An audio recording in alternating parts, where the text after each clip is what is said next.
Queridos amigos e irmãos, muito boa noite a todos. Muita paz em Jesus, nosso Mestre e nosso Senhor. Uma satisfação enorme estar aqui nesta casa uma vez mais. Ainda mais, né, Lisier? Iniciando um novo ano, um ano de novos trabalhos, novos desafios. E eu já deixo os meus desejos de um ano que seja repleto de realizações no bem para todos nós. E nós vamos também já nos comunicando com os nossos internautas pela rádio, pela TV, Comunhão, que certamente estão interagindo, estão participando, e um público ativo que atinge as pessoas nas mais diversas localidades através desses recursos tecnológicos que nós temos e que a gente precisa utilizar em termos da divulgação da mensagem do bem à luz da doutrina espírita.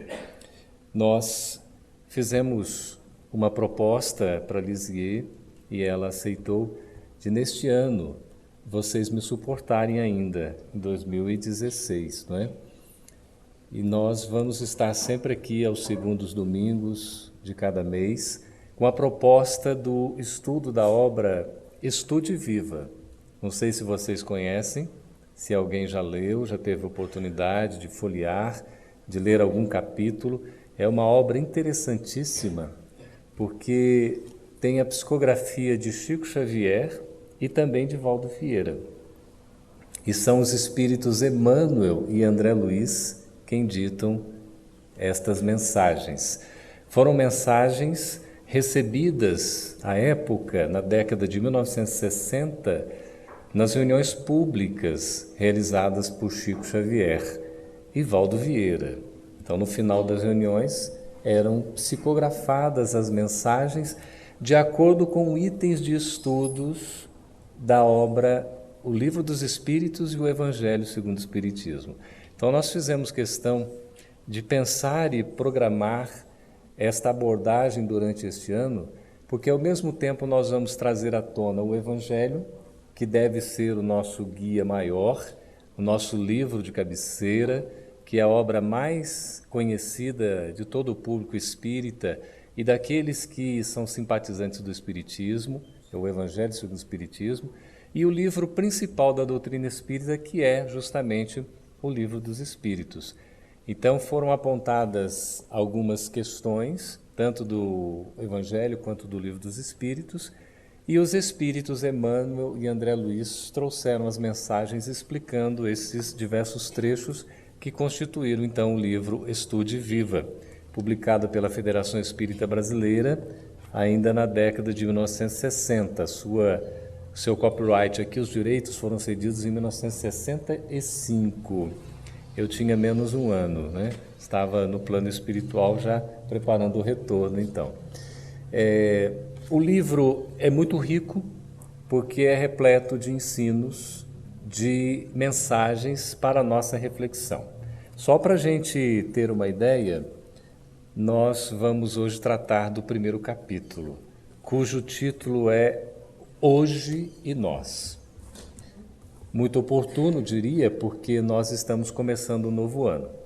Quando a gente começa um ano novo, a gente sempre faz algumas reflexões em torno de um possível planejamento que a gente pode realizar para o que nós vamos fazer ao longo de todos esses 365 dias.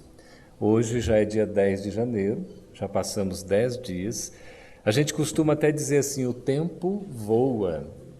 Como o tempo passa rápido. E parece que cada vez mais o tempo passa depressa. E há um termo muito curioso de um estudo de um filósofo francês, citado por Eugênio Mussac na sua obra Mega Competência, que vem mega de um prefixo grego que significa além, e competência a capacidade de realização, enfim, com conhecimento, com habilidade, com atitude para se fazer as coisas. Então, além da própria competência, mega competência, metacompetência, ele nos traz a referência desse filósofo francês que apresenta o chamado paradoxo dos gêmeos. E é uma coisa curiosa, porque são dois gêmeos, um deles fica na Terra, o outro dá a volta ao universo na velocidade da luz, e quando ele retorna da viagem, ele descobre que seu irmão, que ficara na Terra, estava mais velho do que ele.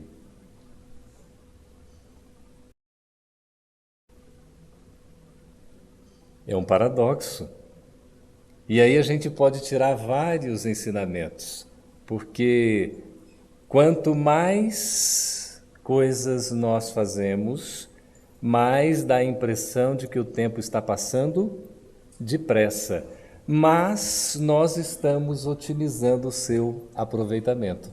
Por isso que quando a gente fala em tempo, a gente também fala em possível perda de tempo, né? Nós não podemos perder tempo, pelo contrário, a gente precisa aprender a aproveitar bem o tempo. Se nós perdemos tempo em 2015, ora, o tempo se renova, trazendo 2016, para que a gente possa bem aproveitá-lo. Então nós temos novas oportunidades de aproveitar bem esse tempo. A gente costuma dizer também, os tempos são chegados, não é? Isso está no Evangelho, porque já são os últimos tempos, são os tempos de transição, os tempos em que a gente precisa aproveitar, porque o tempo urge, o tempo chegou, não há mais como adiar, então não há como fugir, porque o tempo é o agora e a gente precisa então fazer a nossa parte. A gente costuma dizer também assim, no nosso tempo, alguém usa essa expressão aqui? Aquele bebezinho que está retornando agora, que gracinha. Veja, quando a gente fala no nosso tempo é porque a gente já está ficando seminovo, não é? No nosso tempo, aí a gente vai fazer uma referência. E os nossos filhos vêm dizer de algum processo educativo que a gente está fazendo para com eles hoje, vão dizer assim, eu quando tiver meus filhos jamais vou fazer como vocês estão fazendo comigo, não é isso? E ontem estávamos com o meu cunhado e ele dizia assim, nós saímos para assistir um filme, fomos a um shopping, enfim, depois um lanche, e a menina dele, de 2 para 3 anos, devorando um sanduíche do McDonald's. E ele então dizia assim, que quando ele não tinha filho, e ele via os outros pais, né, com os filhos, oferecendo sanduíche, essas coisas, os meninos ali devorando, falou, meu filho jamais vai fazer isso. O filho dele ainda não, porque não tem filho, mas a filha está fazendo. E ele mesmo contando essa história. Então a gente tem essa questão, né, do tempo. No meu tempo, como eram diferentes as coisas. Hoje os tempos, né, parece que estão perdidos. Como é que faz? Se fizer uma avaliação sobre música hoje, não é? Nossas músicas do nosso tempo eram muito melhores. Não é isso? Aí a gente tem os flashbacks da década de 60, 70, 80, 90, não é? As músicas, hoje nós estamos numa safra de música que é impressionante. Para a gente achar uma música boa, moderna, atual, é difícil. E aí você tem uma genialidade, uma Adele, né, que naturalmente canta e faz os shows porque é diferenciada. Aí a gente tem que tirar o chapéu. Mas são pouquíssimos que a gente pode dizer. Nós tínhamos um tempo, provavelmente mais no nosso tempo, em que era uma safra propriamente, né? E de tempos em tempos a gente vai tendo essas oportunidades de descobrir coisas novas, de termos revelações, e o tempo vai ensejando isso para nós. Aí a gente fica assim pensando, né? O tempo não para, como já dizia o poeta. O tempo passa constantemente. E essa é uma grande lição para nós, porque independentemente de nós aproveitarmos ou não o tempo, ele continua no seu ritmo. Não é que o tempo está passando mais depressa, é que as necessidades aumentam, nós estamos cada vez com maiores demandas, boas delas, inclusive criadas artificialmente pela modernidade. Hoje, quem é que consegue ficar sem um celular?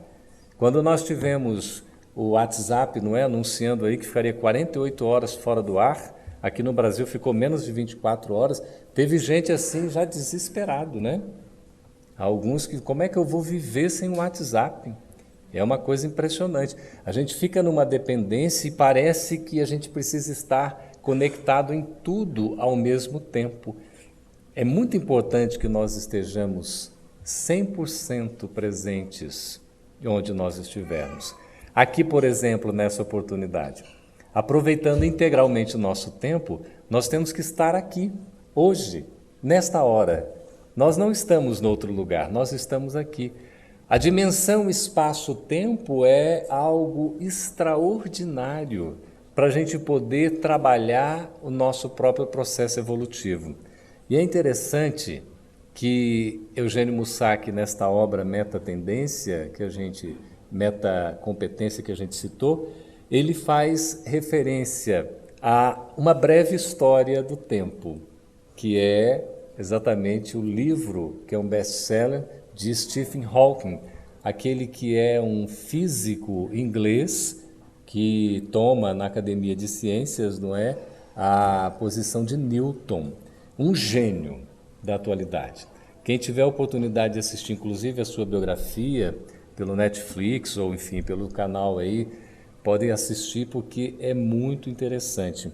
E ele desenvolveu toda uma teoria, a questão do próprio buraco negro, a interpretação que ele fez, e depois ele, inclusive, retoma em outras pesquisas, aprofundando, corrigindo até algumas possíveis descobertas que houvera feito, e ele fala a respeito desse tempo. Uma breve história do tempo. O tempo faz a nossa própria história e a gente tem que contar com essa dimensão como um aliado, como um elemento que a gente vai utilizar para o nosso próprio aproveitamento, para a nossa evolução. Porque se a gente não contar com essa dimensão tempo a nosso favor, nós não vamos nos dar bem. Pode ter certeza disso.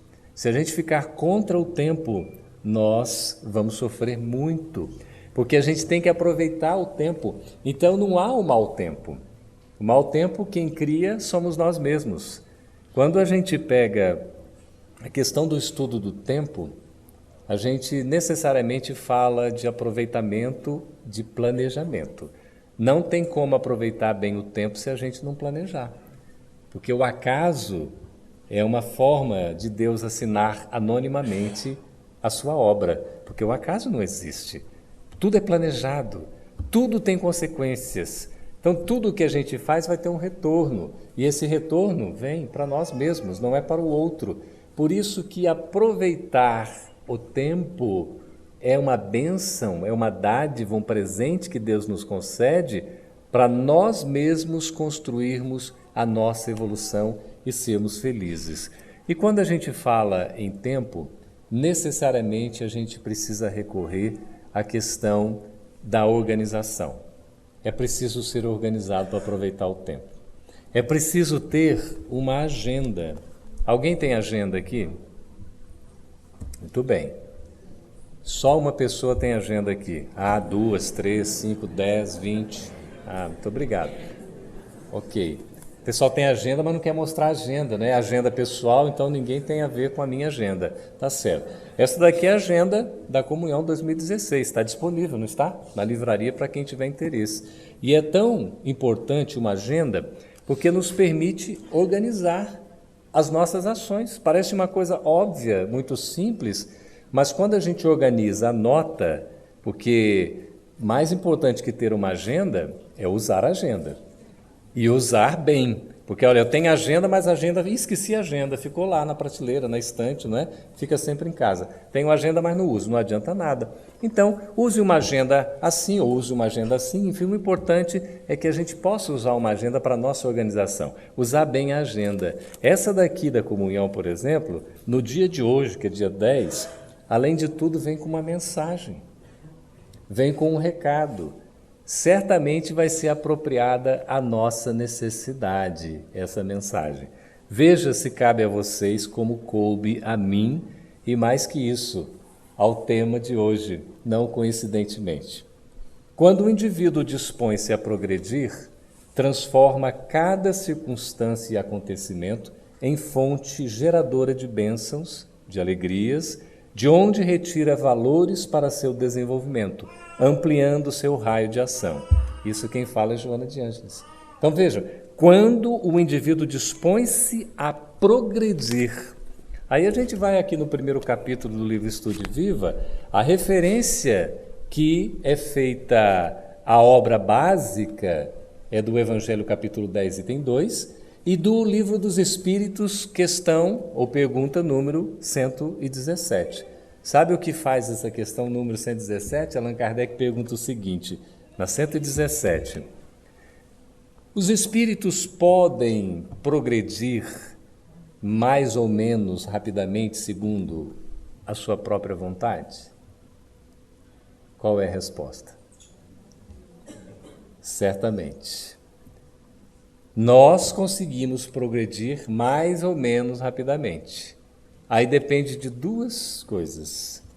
Desde que nós tenhamos interesse, e olha aí o interesse, para nós progredirmos, para nós evoluirmos, é preciso ter interesse, é preciso querer, é preciso ter disposição.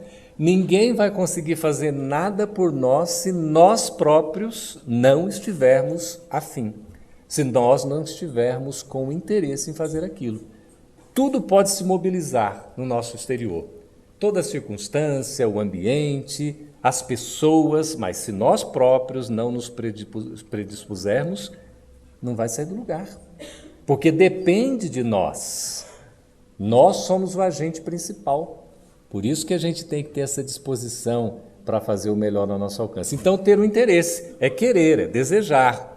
E o segundo ponto que me chamou muito a atenção, na resposta que o Espírito de Verdade dá a essa pergunta de Allan Kardec, de número 117 do Livro dos Espíritos, é a submissão à vontade de Deus. Olha que coisa curiosa. A submissão à vontade de Deus. Submissão à vontade de Deus é nós termos a nossa vontade alinhada aos propósitos divinos. Disse que espírita não usa a Bíblia, não é? Então, quando a gente começa a ouvir isso, eu de vez em quando trago a própria Bíblia para mostrar que nós, espíritas, somos cristãos. Somos cristãos porque o espiritismo é todo fundamentado na mensagem de Jesus. E a Bíblia é um conjunto de livros muito interessante, são 73 livros. E é tão profundo que a gente vai buscar aqui a organização, nessa edição que eu tenho em mão aqui, é uma edição da Ave Maria. A Lizia, que tanto gosta, né, de fazer a Ave Maria, que é tão bonita, tão significativa. Nós temos aqui no sumário, colocando a organização da obra Bíblia, que é um conjunto de livros, começando com os 5 livros do Pentateuco, no Antigo Testamento. São os 5 livros de Moisés: Gênese, Êxodo, Levítico, Números, Deuteronômio. Todo mundo sabia, não sabia? Não, né? Tá vendo que coisa boa? Quais são os 5 livros, não é? Mosaico, da lei de Moisés, 5 livros que vieram sobre o intermédio, a instrumentalidade do médium Moisés, que veio em torno de 1.200, 1.250 anos antes de Cristo. A Gênesis, o Gênesis, que é o primeiro livro, depois Êxodo, Levítico, Números e Deuteronômio. Aí tem 16 livros históricos, dentre eles Josué, Juízes, Ruth, Samuel, né? A gente vai ver, são livros históricos, Tobias, Judite, Esther, Macabeus e vários outros, ao total de 16. E os 7 livros sapienciais. Quem sabe o que é sapiência vai tomar o passe hoje bem esclarecido. Sapiência é sabedoria, isso mesmo, é a sabedoria. Então são os livros, aqui 7 livros da sabedoria, olha só, livro de Jó, Salmos, famoso livro dos Salmos, Provérbios, Eclesiastes. Por isso nós trouxemos aqui a Bíblia para mostrar o Eclesiastes no seu capítulo 3º, Cântico dos Cânticos, Livro da Sabedoria e o livro do Eclesiástico, que é diferente do Eclesiastes. E aí ele vai citando aqui os 18 livros proféticos, olha que coisa boa, são 18 livros proféticos. Tem aquela profecia, está no Antigo Testamento, está onde? Está em Isaías, um dos maiores profetas, Isaías. Jeremias, Lamentações, Baruque, Ezequiel, Daniel, tem até um aqui que é mais diferente, que é Oséias, Abdias, Miqueias. Já ouvimos falar nesses nomes, não são? Então, tudo aqui são livros proféticos do Antigo Testamento. E vem depois o Novo Testamento, com os 4 evangelhos, com os Atos dos Apóstolos, com as epístolas diversas e com o Apocalipse, não é? Redigido pelo próprio evangelista João. Vejamos como é rico. E aqui a gente tem no Eclesiastes 3, que a gente queria citar exatamente por conta dessa visão que se tem da necessidade de submissão à vontade de Deus. E nós já ouvimos muito a expressão temor a Deus. Quando ele encerra o próprio Eclesiastes, o intermediário desse texto, ele vai dizer o seguinte, no seu epílogo: em conclusão, tudo bem entendido, teme a Deus.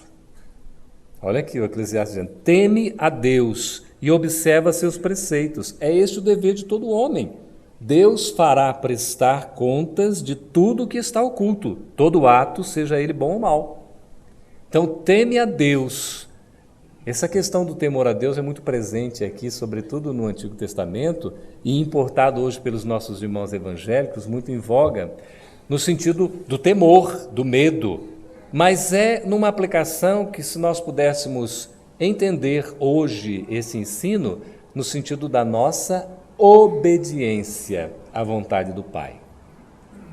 Por isso é importante nós termos essa compreensão de sermos submissos à vontade de Deus, em alinharmos os nossos desejos, porque é preciso querer sim, mas que a nossa vontade, o nosso interesse esteja alinhado com esse propósito divino, para a nossa própria felicidade, para a nossa plenitude. E aí nós temos, meus irmãos, em Eclesiastes 3, que vai dos itens 1 a 8, um dos textos mais bonitos de todo o Antigo Testamento. Quando a gente começar aqui a ler, vocês vão se recordar. Como eu não tenho uma memória muito boa em termos de memorizar textos, eu vou fazer a leitura e eu vou pedir a gentileza de que vocês me acompanhem. Um tempo para cada coisa. Para tudo há um tempo. Para cada coisa há um momento debaixo dos céus. Tempo para nascer e tempo para morrer. Tempo para plantar e tempo para arrancar o que foi plantado. Tempo para matar e tempo para sarar. Tempo para demolir e tempo para construir. Tempo para chorar e tempo para rir. Tempo para gemer e tempo para dançar. Tempo para tirar pedras e tempo para juntá-las. Tempo para dar abraços e tempo para apartar-se. Tempo para procurar e tempo para perder. Tempo para guardar e tempo para jogar fora. Tempo para rasgar e tempo para costurar. Tempo para calar e tempo para falar. Tempo para amar e tempo para odiar. Tempo para guerra e tempo para paz.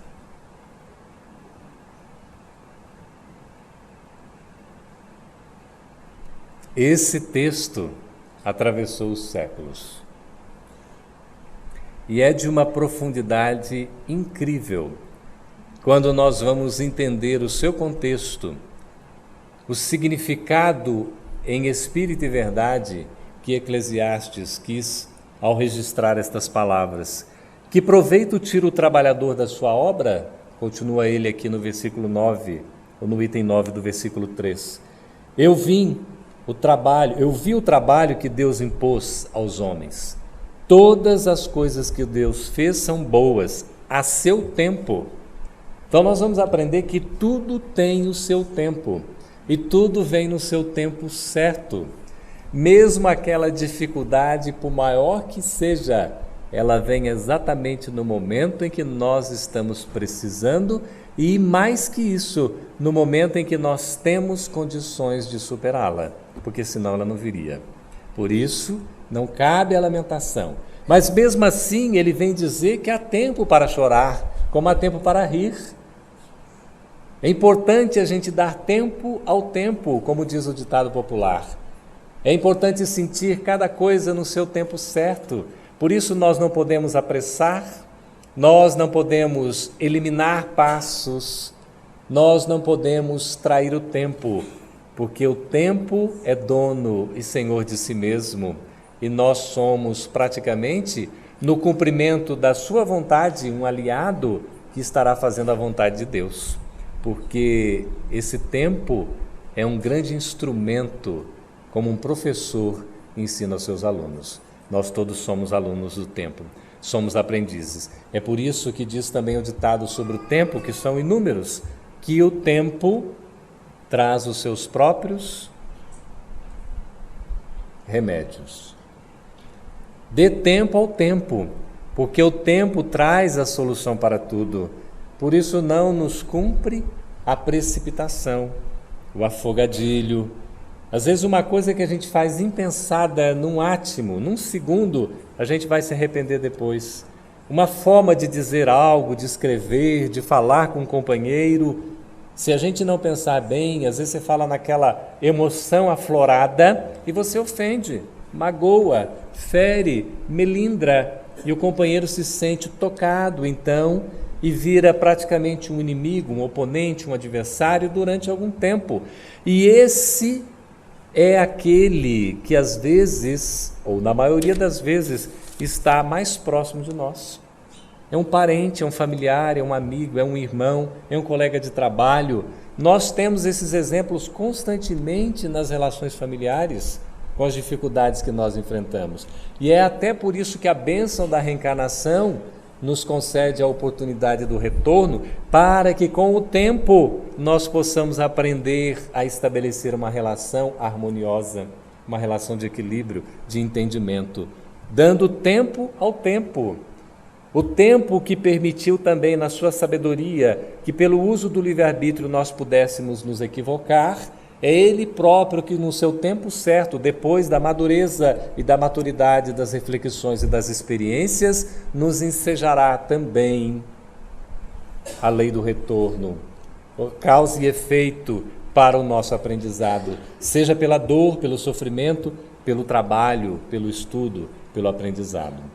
Então, Deus está trabalhando o tempo todo e fazendo tudo no seu tempo certo. Ele pôs, além disso, no seu coração a duração inteira, sem que ninguém possa compreender a obra de um extremo a outro. A obra divina a gente não consegue compreender integralmente. É impressionante. Assim eu concluí, este que redige o Eclesiastes, que nada é melhor para o homem do que alegrar-se. Olha que interessante. Nada é melhor para o homem do que alegrar-se. Nós nos sentirmos felizes, jubilosos, é aquela alegria íntima, alegria interior, do que alegrar-se e procurar o bem-estar durante a sua vida. É curioso que esse texto do Eclesiastes aqui, ele não evoca a imortalidade. Ele fala muito do tempo presente, porque ele não tinha ainda esse conceito que virá depois no registro, em torno de 100 a 200 anos após, a questão da imortalidade. Aqui não é colocado. Mas mesmo assim nos dá a lição para a gente viver bem o nosso tempo. Sermos alegres. E o próprio Evangelho vai dizer isso em diversas dos seus versículos, em diversas das cartas dos seus apóstolos, sobre a necessidade de nós nos regozijarmos, de nós sermos plenos, de nós sermos bem-aventurados, que o próprio Cristo nos convida a ser bem-aventurados e sermos felizes. É sermos alegres, jubilosos. É exatamente a mensagem da Boa Nova que traz alegria, mas uma alegria no sentido de felicidade que é perene, porque não passa. É aquela felicidade que fica, porque é a mensagem que é eterna, porque verdade, então sempre atual. E que comer, beber e gozar do fruto de seu trabalho é um dom de Deus. Por isso que é importante, não tem nenhum problema em a gente ter um certo conforto, desde que resultado do nosso esforço de trabalho. O que não é justo é nós sermos injustos para com o próximo e nós angariarmos algum recurso em prejuízo do semelhante. Isso não só seria uma desigualdade, mas seria uma injustiça social. Isso é contrário à lei de Deus. mas nada impede de que, com esforço próprio, nós possamos usufruir bem da nossa própria existência. Reconheci que tudo que Deus fez subsistirá sempre, sem que se possa juntar nada, sem nada suprimir. Deus procede dessa maneira para ser temido. Aqui de novo, temor. É a ideia do medo, para Deus se demonstrar como forte. Hoje nós entendemos, porque Jesus, que é o nosso Mestre e Senhor, Ele nos traz a ideia de um Deus que é Pai. Não de um Deus que se vinga, que pune, que condena, mas de um Deus que ama. Então, a revelação do amor trazida por Jesus apresenta-nos esse Deus como Pai. Então, não nos cabe temer a Deus, mas sermos submissos à vontade dEle, amando-o com todas as nossas forças, de todo o nosso entendimento e de toda a nossa alma. Aí sim, nós seremos felizes. Esse aqui é o trecho do Eclesiastes, que fala do tempo, que é tão conhecido, tão famoso e que, volta e meia, é evocado para que a gente possa refletir sobre essa dádiva. Há tempo para tudo. Para tudo. É por isso que, se nós recuarmos no tempo, nós vamos compreender que já cometemos erros, que já fomos infelizes, que nem tudo que nós fizemos foi bom. Aí a gente vai refletindo, vai aprendendo. Agora nós estamos num outro tempo. Qual é o nosso tempo de agora? É o presente. O passado já foi. O futuro ainda não chegou. O que nos compete então? Viver da melhor forma possível o nosso presente, o nosso dia de hoje. É por isso que Emmanuel, ao iniciar a obra Estude e Viva, fala do hoje e de nós. Ele diz assim: tempo e nós, vida e alma, nós e hoje, alma e vida. Olha que coisa linda, poeticamente, nos trazendo a dimensão do tempo com a nossa própria alma. E da nossa alma, que é anima, que significa vida. Anima, alma, vida. Por isso que nós somos vida e vida eterna em Deus. Nós somos imortais. Nós somos criados um dia e jamais seremos destruídos. Por mais que a gente tente não existir, isso é impossível, porque não está previsto na lei de Deus. Deus não previu que a gente fosse exterminado, mesmo que a gente considere, como é abordado em obras póstumas, a questão da chamada segunda morte, mas é como se fosse um renascimento do indivíduo para uma consciência que se desperta. E muitas vezes isso vai acontecer depois que a gente passa pela morte, pelo passamento. Quando nós aportamos a verdadeira vida, nós então acabamos nos despertando. É uma segunda morte, mas a vida sempre prossegue. Alguns entendem, como o próprio Allan Kardec coloca, que uma segunda morte seria a reencarnação. O retorno do espírito a uma nova vida física, a uma nova existência, seria uma espécie de segunda morte. Olha que coisa curiosa. Alguns então entendem que é muito mais interessante você retornar ao plano espiritual do que você voltar ao plano físico. Porque quem retorna ao plano espiritual está indo para a sua morada perene, a sua verdadeira pátria, que é o mundo espiritual. Quem retorna à vida física, à existência material, estará aqui o quê? De passagem apenas. Porque aqui é uma existência que passa, que não é perene, ao contrário da vida espiritual. Até numa pesquisa que foi realizada por uma americana, ela coloca de forma muito interessante, isso está catalogado num livro de Hermínio Miranda, a quem a gente deve tantas pesquisas, hoje desencarnado Hermínio Miranda, e realizou tantos trabalhos importantes. A Federação Espírita Brasileira publicou um último livro, ele estava em vida e a gente o convidava para a Bienal daquele ano no Rio de Janeiro, 2013, salvo o melhor juízo, e ele acaba desencarnando, não foi possível ele participar. Mas a obra Estudos e Crônicas, de Hermínio Miranda, ficou pronta. E ele faz uma abordagem nessa consolidação de textos, exatamente dessa pesquisadora, Van Bach, que realiza um texto muito bonito em que ela consulta os seus clientes, os seus pacientes, e chega à conclusão, pela experiência de quase morte e também do trabalho de regressão, até intrauterina, até evocando outras existências, de que as próprias revelações das pessoas pesquisadas para dizer que era muito mais cômodo ou mais tranquilo o retorno para a vida verdadeira, ou seja, a desencarnação, a morte, do que o retorno à existência material, a reencarnação, que causava maior temor, maior insegurança para esses que foram entrevistados, e eles próprios falando de experiência deles, sendo evocados aí em termos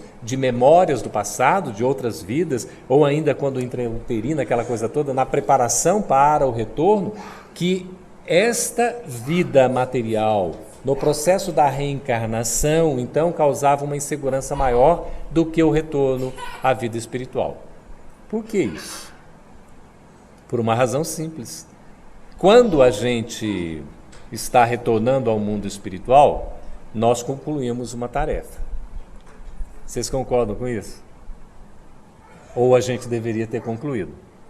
Aproveitando o tempo, a disposição, enfim, a oferta que Deus nos concede. Aí a gente vai se despedir e retorna à verdadeira vida, que é a vida no mundo espiritual. Quando a gente está voltando, como espírito, a habitar um novo corpo físico, que é o processo da reencarnação, a gente vem com uma promessa em que tudo está por realizar, por se fazer. Não tem nada certo. Pode ser que vai dar certo, pode ser que não vai dar certo. Então, o indivíduo que caminhou normalmente ao longo da sua trajetória na existência física, ele se despede naturalmente, ele se desprende, porque ele realizou o que deveria realizar. Agora, quando ele vai começar tudo de novo, e o Espiritismo nos ensina que a reencarnação é como se fosse um início novamente, é como se você estivesse recomeçando. Aí a gente vai ver como é interessante. Você não começa do zero, porque você aprendeu, você não perde. Mas você dá uma continuidade como se renovando os ânimos. É por isso que coloca a questão 117 do Livro dos Espíritos sobre a progressão, sobre o progresso. Nós podemos progredir mais ou menos rapidamente, de acordo com a nossa vontade? Podemos e até devemos. Agora a gente tem que cumprir isso, essa submissão à vontade de Deus, e o interesse que a gente tem que ter em realizar esse progresso, a nossa própria busca, a nossa disposição, a nossa vontade. E quando fala aqui, então, do tempo, Emmanuel até coloca como se fosse um capital inesgotável, que a gente sabe que está ao nosso dispor. Esse capital, na verdade, ele acaba se esgotando em algum momento, não é isso? Mas enquanto nós estamos aqui na trajetória, nós estamos com o tempo. É por isso que não cabe a reflexão, perdi meu tempo. Perdeu o tempo, aproveite o tempo. Agora, carpe diem, não é? Aproveite o seu dia, aproveite bem o seu dia. Sempre há novas oportunidades. Então, se a gente for se lamentar pelo tempo perdido, a gente não vai conseguir realizar o que é necessário. Por isso, perdeu o tempo, já foi, passou. Posso aproveitar no futuro o tempo. Não chegou. Ocupe o tempo agora.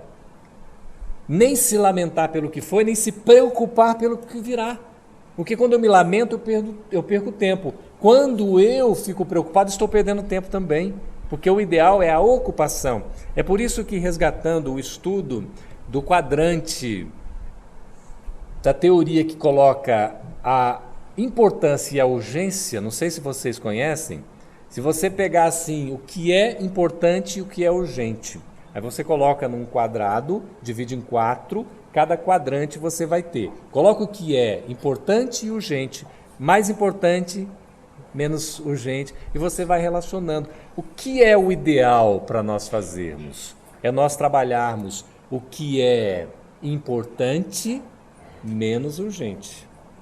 O que é isso? O importante é o que eu preciso fazer. O que é urgente? É o que eu tenho que fazer agora. Então, se eu trabalho o que é importante menos urgente, quando ele se tornar urgente, o que vai acontecer? Deu para acompanhar o raciocínio? Se é uma coisa importante, e eu estou trabalhando como menos urgente, mas se é importante eu preciso fazer, quando ele chega ao estágio de urgência, mas se eu trabalhei o importante que eu preciso fazer, quando ele chega ao estágio de urgência ele já está o quê? Está feito, está realizado. Então não tem que ficar correndo atrás do tempo, porque eu já utilizei o tempo como aliado. Por isso que é importante nós trabalharmos essa questão da importância e não nos preocuparmos tanto com a urgência, porque a urgência dá a impressão assim, olha, eu perdi muito tempo, agora estou correndo atrás do tempo. Sabe quando é que você vai botar o tempo em dia? Nunca, porque quando você está correndo atrás do tempo, o tempo está à sua frente. Então você não tem que ficar correndo atrás do tempo, nós temos que contar o tempo como aliado, vamos juntos dele. Por isso a organização, a disciplina, a perseverança, a priorização é fundamental em termos de tempo. E Emmanuel continua, hoje é um cheque em branco que podemos emitir sacando recursos conforme a nossa vontade. Nós ainda temos tempo. Mesmo que a gente vá desencarnar amanhã, nós temos o tempo de hoje para amanhã. E é um tempo precioso que a gente precisa aproveitar. Ninguém está querendo desencarnar amanhã, não é? Então a gente vai seguir. Só que a gente tem conosco aqui vários companheiros já desencarnados. Já estão no plano real da vida, estão aqui acompanhando, estudando, aprendendo também, outros colaborando, que faz parte do processo da vida. E estão aproveitando o tempo do outro lado também. Para sábios e ignorantes, felizes ou menos felizes, a hora se constitui do valor matemático invariável de quantos minutos? 60 minutos. Para todo mundo o tempo é igual. Aí às vezes você vê assim a pessoa, nossa, parece que hoje o dia precisava ter 36 horas, porque 24 horas não foram suficientes. Isso se chama o quê? Indisciplina, desorganização, falta de priorização. Porque quando a gente vai fazendo tudo que é urgente e precisa ser feito, a nossa agenda estará em dia. A gente não vai precisar ficar correndo. Agora, se por um acaso houver essa necessidade, nós sempre temos a oportunidade de usar o livre-arbítrio para, às vezes, ao invés de fazer uma coisa por vez, a gente vai associar uma coisa logo depois da outra, não é isso? Já consegue otimizar o aproveitamento do tempo. Às vezes a gente precisa disso. Olha, se você não fez ontem alguma coisa, se acumulou para hoje, para amanhã, essas coisas todas. Então a gente tem que colocar em dia as nossas ações, com uma agenda bem organizada fica tudo mais fácil. É por isso que André Luiz fala em tudo. Em tudo o aprendiz do Evangelho, na segunda mensagem aqui desse primeiro capítulo, encontra ensejo de empregar a orientação da fraternidade pura. Em tudo a gente tem condições de ser fraterno. Escolhendo métodos para estudo. Olha, se a gente estudar da melhor maneira, nós vamos poder ser mais fraternos. Por incrível que pareça. Porque quando a gente estuda da forma certa, a gente aprende mais. Mantendo persistência no serviço em favor do próximo. Para ajudar o próximo, nós temos que ser persistentes. Não é só fazer, vou uma vez e acabar, nossa, depois teve problema, sempre tem outros compromissos, nunca mais fui. Né? Trabalho lá da comunhão, ajudar no nosso lar, e aí, nossa, fui lá uma vez, foi tão bom, mas nunca mais tive oportunidade. Você nunca mais se deu oportunidade. Não adianta a gente reclamar do outro e tal, depois vai chegando, vem uma enfermidade, vem uma dificuldade. Aquele tempo que a gente tinha, a gente já não vai ter mais, porque ficou mais complicado. A água do rio, ela não volta da mesma forma, no mesmo lugar. Ela já volta transformada. Então, a gente precisa realmente otimizar esse aproveitamento, não é? Elegendo a serenidade por norma de cada dia. Olha o convite à serenidade. Eita, coisa difícil, né? Ser sereno, ser paciente. Emmanuel, no livro Pronto Socorro, que a gente acabou de editar, em parceria com o CEL, a FEB Editora com o Centro Espírita União, diz assim, você ter paciência é você ouvir uma pessoa falar pela quinta vez a mesma coisa e como se você estivesse escutando pela primeira. Para mim, quando a pessoa fala pela segunda vez, eu já estou impaciente. É uma coisa de doido, não é? Então, a gente precisa exercitar essa tal da serenidade, da paciência. Burilando ideais sadios na ação de interesse geral. A gente sempre pode se aperfeiçoar. Ideais sadios, de saúde, de coisas salutares, boas, para todo mundo, não só para nós. Por isso que é bom ter boas ideias, bons pensamentos, coisas positivas, enxergar com um brilho, enxergar com bons olhos. Uma pessoa às vezes vem negativa para nós, vem pessimista, dê o retorno de forma otimista, positiva, porque é o nosso dever. A gente se sente bem André Luiz fala em preceitos de saúde no livro sobre aulas da vida, que um dos preceitos de saúde é exatamente nós trabalharmos a disposição de fazer o bem, porque isso nos dá disposição para a vida. E é como se as nossas células organicamente se renovassem. É uma coisa impressionante. A gente tem mais tônus para viver, não é? Exprimindo gratidão operante. Quantas vezes a gente já agradeceu hoje, meus irmãos? Como é bom agradecer. Agradecer faz bem àquele que é grato. Porque quando a gente agradece, a gente não está reclamando, a gente está vendo as oportunidades, as benesses, mesmo que a gente esteja enfrentando as maiores dificuldades, os maiores problemas da nossa vida, a gente não tem que se lamuriar, se lamentar, reclamar, não. Vamos agradecer. Deus é sempre bom para conosco, sustentando intenções nobres constantemente. Portanto, jamais percamos a visão central da meta superior a que nos dirigimos. Com Jesus, estamos empenhados em trabalho ideal de equipe, no esforço máximo de construtividade, pela eficiência da alma no culto do amor vivo e pela criação da felicidade para todas as criaturas. São as palavras de André Luiz, de uma maneira sábia, objetiva, muito agradável para o nosso entendimento. Eu gostaria de encerrar aqui as nossas palavras tomando um texto que normalmente é atribuído a Charles Chaplin, mas alguns dizem que é de um autor desconhecido. Não se conseguiu confirmar que é desse gênio Charles Chaplin, que tanta coisa boa em termos de arte e de educação, não é, nos deixou. Mas é um texto belíssimo e o nosso horário já está chegando ao final e eu queria, com essa leitura aqui e a meditação de todos nós, encerrarmos as nossas palavras nesse primeiro encontro nosso de 2016. Provavelmente alguns de vocês já o conheçam. Hoje, levantei cedo pensando no que tenho a fazer, antes que o relógio marque meia-noite. É minha função escolher que tipo de dia vou ter hoje. Posso reclamar porque está chovendo, ou agradecer às águas por lavarem a poluição.